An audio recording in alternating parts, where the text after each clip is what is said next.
Economia Direta. Os assuntos econômicos em discussão na Câmara. E quem já está conosco é o titular da coluna, Fernando Gomes. Bom dia, Fernando. Seja bem-vindo mais uma vez. Bom dia, Cláudio. Bom dia aí para todo mundo que nos acompanha pela rádio, pela TV e pelo YouTube da Câmara agora, né? Bacana, Fernando.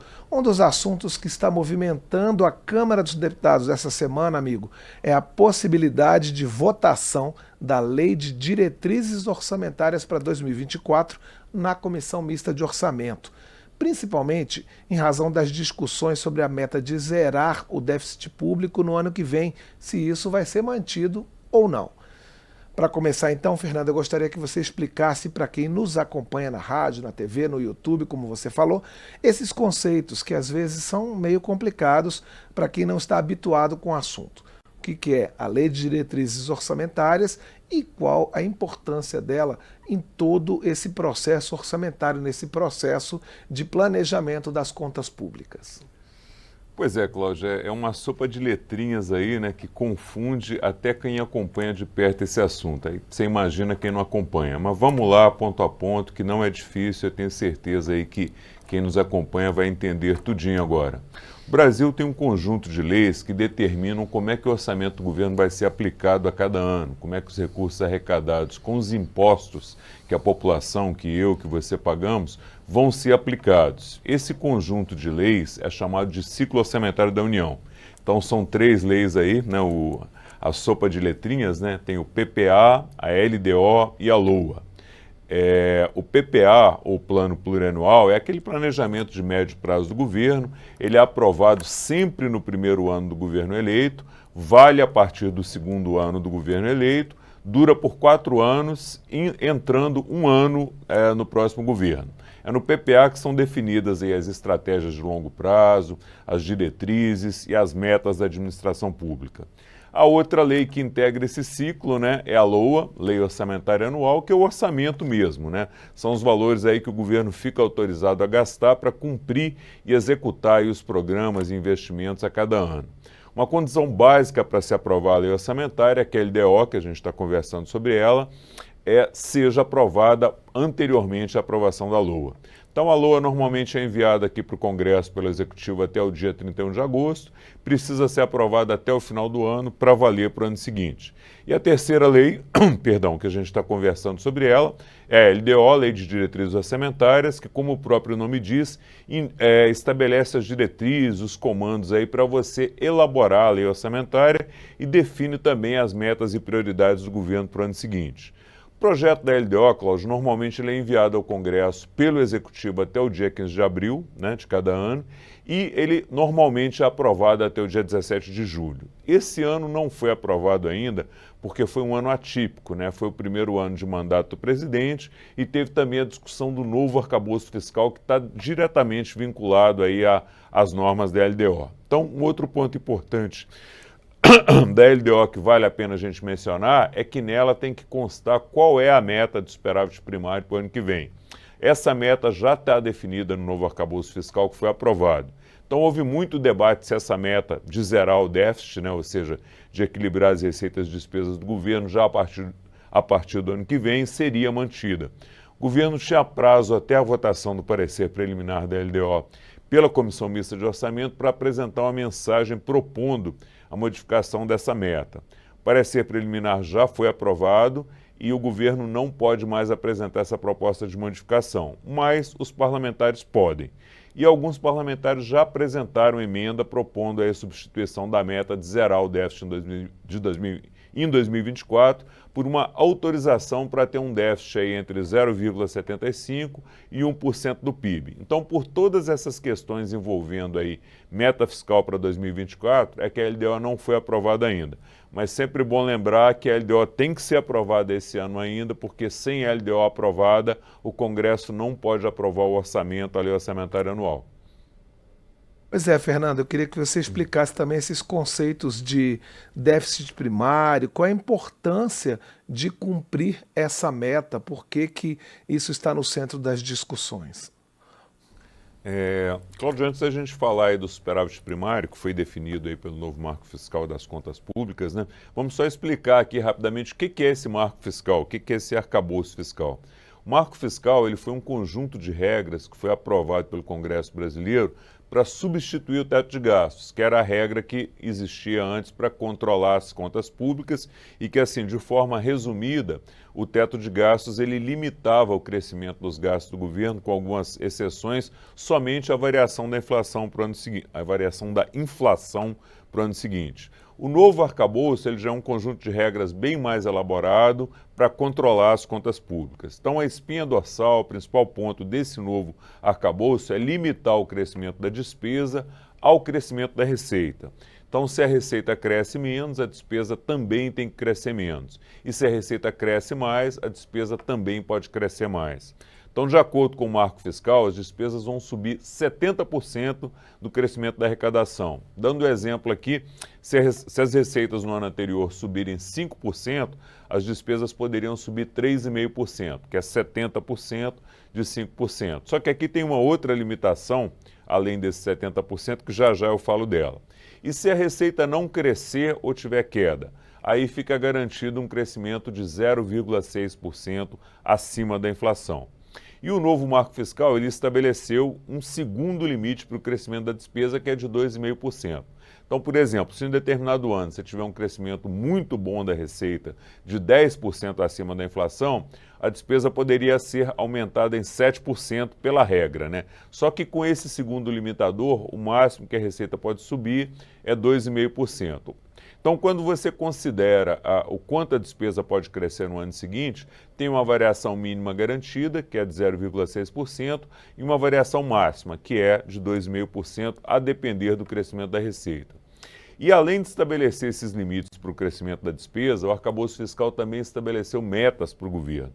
E se essas metas não forem cumpridas, tem penalidade. Que metas são essas? São as metas de resultado primário a partir de 2024.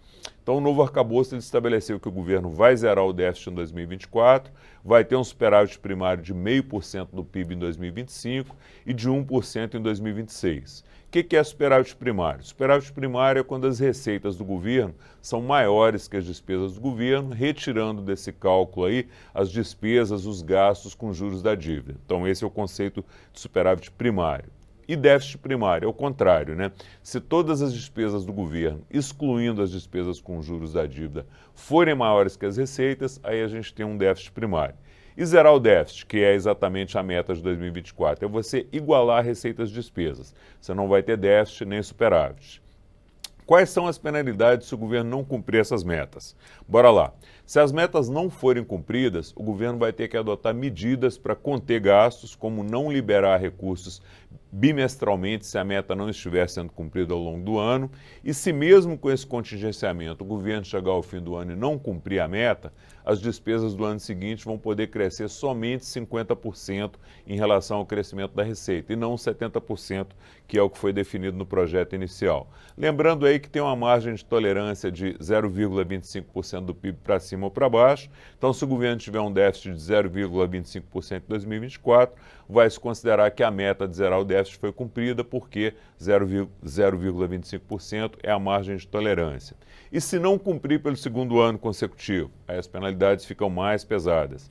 Vai permanecer o contingenciamento de recursos e o governo não vai poder aumentar despesas obrigatórias acima da inflação, não pode criar novos cargos públicos nem dar aumento, fica suspensa a concessão de benefícios acima da inflação. Então, se o governo não cumpre essas metas fiscais, tem muita restrição para o governo fazer a gestão aí dos gastos públicos, tem muita limitação. E é por isso que parlamentares da base governista, prevendo que talvez o governo não consiga cumprir essa meta em função de possíveis perdas de arrecadação, já estão propondo aí um resultado fiscal mais flexível. Isso porque, se a meta já estiver flexibilizada, o governo não vai ser penalizado com as regras estabelecidas no arcabouço fiscal. Agora, para aprovar essa emenda na LDO e mudar a meta, é difícil, vai ter que ter uma costura, um acordo grande aí. Hoje a tendência é por manter a meta na LDO na mesma forma que foi aprovada no arcabouço fiscal, que é você tentar zerar o déficit em 2024. É isso, Cláudio. E na sua avaliação, você já falou das emendas, né? Quais são as principais emendas apresentadas até agora para modificar esse projeto da Lei de Diretrizes Orçamentárias?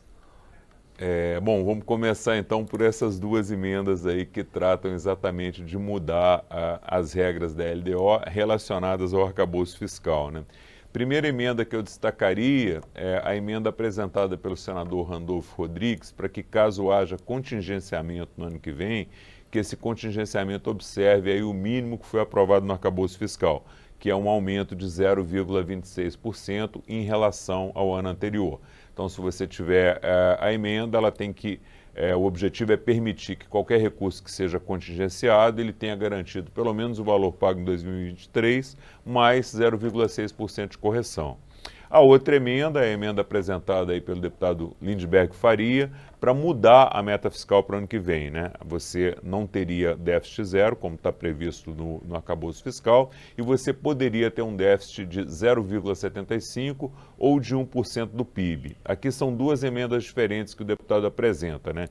Se o Congresso optar, ele pode escolher por uma dessas duas emendas, com um déficit de 0,75% ou um déficit maior de 1% do PIB. Lembrando que o governo optou por não enviar a mensagem para modificar a meta do déficit zero, né? O governo poderia ter enviado essa mensagem até a votação do relatório preliminar da LDO, mas optou por não enviar. Outra proposta de alteração que eu achei importante foi apresentada pelo relator para criar um cronograma para execução das emendas de bancada estaduais e emendas individuais. E por que seria aí necessário, na avaliação dele, criar esse cronograma de desembolso dentro da LDO para essas emendas? Porque apesar delas terem execução obrigatória, terem que ser pagas, o governo pode fazer contingenciamento nessas emendas se for necessário, pode reter recursos dessas emendas em função do resultado fiscal bimestral do acompanhamento que é feito a cada 2 meses. Então, a ideia do relator aqui é que, com esse cronograma, o governo não poderia mais contingenciar os recursos dessas emendas. Obrigaria o governo a seguir exatamente o cronograma de desembolso aprovado na LDO. E, para fechar, Cláudio, eu destacaria também a proposta que diz respeito ao fundo eleitoral.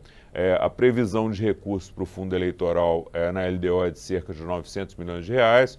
O relator, porém, ele entende que, como na eleição de 2022 foram gastos 5 bilhões de reais, o valor do orçamento deveria ser próximo desse valor aí de 5 bilhões. Como é que está a situação hoje? A Comissão Mista de Orçamento já aprovou uma reserva desses 5 bilhões, mas ainda não definiu de onde vai sair, qual a fonte de compensação aí para você tirar de lá e levar esses recursos aí para o fundo partidário.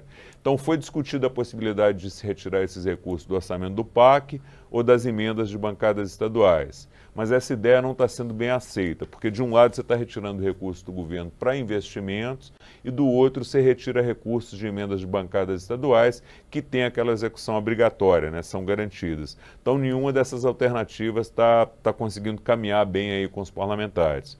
Então aqui o relator deve continuar trabalhando aí para ver de onde é que pode se compensar esse valor, de qual outra fonte se poderia retirar esse valor para assegurar esses recursos para o fundo eleitoral no ano que vem.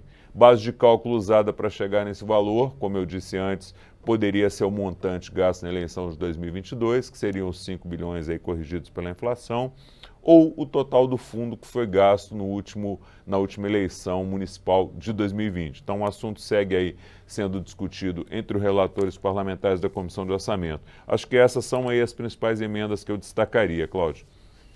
Ok, Fernando, muito obrigado mais uma vez pelos seus esclarecimentos, porque a gente, mesmo acompanhando essa questão orçamentária, fica às vezes confuso com tanta lei, tanto detalhe. O seu papel é muito precioso aqui para a gente. Muito obrigado, um abraço. Até eu fico, Cláudio. Até eu me confundo com as letrinhas. Obrigado, um abraço para você, um abraço aí para todo mundo que nos acompanha. Tchau.